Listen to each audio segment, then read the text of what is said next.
Hey YouTube, we're back with another update video. While we were all sleeping, Thunk decided to post a bunch of updates to the Balatro Reddit that's going to change the way that Balatro is played. Now, there's going to be balance changes, there's going to be joker changes, there's even going to be stake changes. So we're going to take a look at those in a second and see what is actually coming down the pipeline. And there's actually a leak in here as well that is pretty interesting. So let's take a look at it. Update from Thunk 5 hours ago. I don't even have the sleep out of my eyes yet. Haven't had my coffee, but here we go. We're going to be trying to read all of this. First thing in the morning. Hey people, I thought I'd start by sharing some periodic updates in this sub. So we're going to be having some regular communication outside of the Discord. That's a good update in and of itself. So there's going to be more available things. If you're not in the Discord, you can check out the Reddit, and I'm sure people are going to be posting them, and I'll be trying to share them as much as possible on YouTube. I've been working on a few things, but I wanted to share that the 1.0.1 patch is almost ready for testing and will probably be available on PC in a week or two, barring some changes. Console updates will follow as fast as they can get improved. Things on console take a little bit of time. This is a pretty meaty balance update. Interesting. So some jokers have totally new effects. Some stakes have been entirely reworked. Blue seals are much better, and I've made some changes that will make the early antes slightly more engaging / forgiving without removing the RNG that I love from the game. So there's been some feedback like, oh, I got a $12 card in the first shop. I have $4. Oh, there's a polychrome here. I can't afford 2 rares in the shop. So maybe some things are going to be changing to give you some more obtainable jokers in the beginning. So you're not hit with those, oh, I got a blueprint and a Baron in the first shop. I can't afford either. So that RNG may go away a little bit for some more easier to buy jokers, but we'll see, I guess. My list of 1.01 changes probably has 50 items at this point. My hope is that the difficulty remains the same level, but overall player experience is improved across the board. So 50 changes, 50 items, 50 jokers, 50 booster packs, 50 antes. Stop.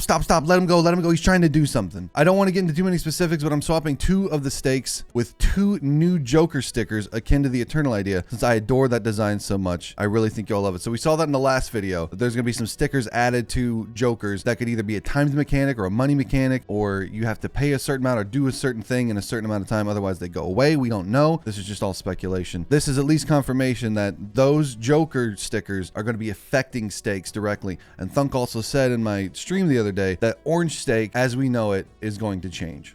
So we'll see what comes of that. This will be the first update of its kind since launch, but those of you that have played the demos will know that these kind of updates are regular and really fundamental part of my design process. Yeah, Thunk updated the January demo, I think like 5 or 6 times with balance changes. It was wild. Iteration change is how Balatro becomes a better game for everyone. I don't think it's perfect in its current state, and I want it to be fun for me and all of you. I'm sure that some will be frustrated that they had to play and grind the game when it was in a worse state, but it was and continues to be representative of what I'm capable as a solo dev. So yeah, we got to keep that in mind. This is one person working on all this. So like the changes that come and go, the things that happen, you got to remember there's one person in the code mines doing all this stuff by hand. So the fact that he's even going in and changing all this stuff and reworking so much things after such a successful launch shows how dedicated he is to making this game as good as it possibly can be. I don't think that should preclude me from improving the game for the future, even if it takes time. It may be a slow go, but watch me go. Let him cook.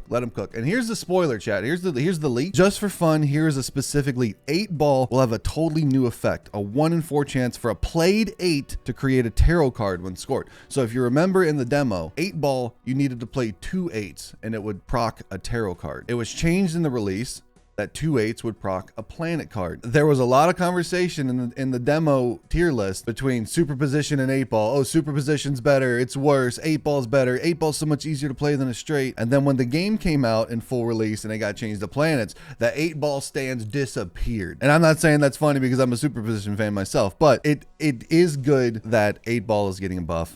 For a single played 8, it's going to make 8s more valuable. I would like to see some of those things as well with 7s and 9s because they're typically on the lower end of things to play because they don't proc well with too much. They don't synergize well with too much. So the fact that 8-ball is getting a totally new effect and updating sort of back to that original ability is good, but now there's a 25% chance. So if you want to get a tarot to proc every single time, you need to get some oops all 6s in there, or maybe some re-triggers. I wonder how this is going to work with re-triggers, but this is going to be interesting. I like to see things evolve, and so things constantly change in this game. And that's the good thing about this, that it's going to be ever evolving. Thunk takes feedback directly from the community, which is good. It's got an open ear, open mind, open heart. So excited to see how this changes. I have also not beaten Orange Steak, so I know there's going to be a lot of people being like, I beat Orange Steak in its original form. I beat Gold Steak in its original form if Gold Steak changes. So I know that people are going to be wearing that with a badge of honor and a badge of pride, and going to be looking at people that just beat Orange Steak later like, you don't know what it's like. You don't know what it's like to have $12 booster packs. So I'm excited to see where this goes. Let me know what you think down in the comments about these updates. And let me know what you think about these videos in general. If you want to see more of them, I can do them. But let me know down below, and I hope you enjoy it, and I'll see you in the next one.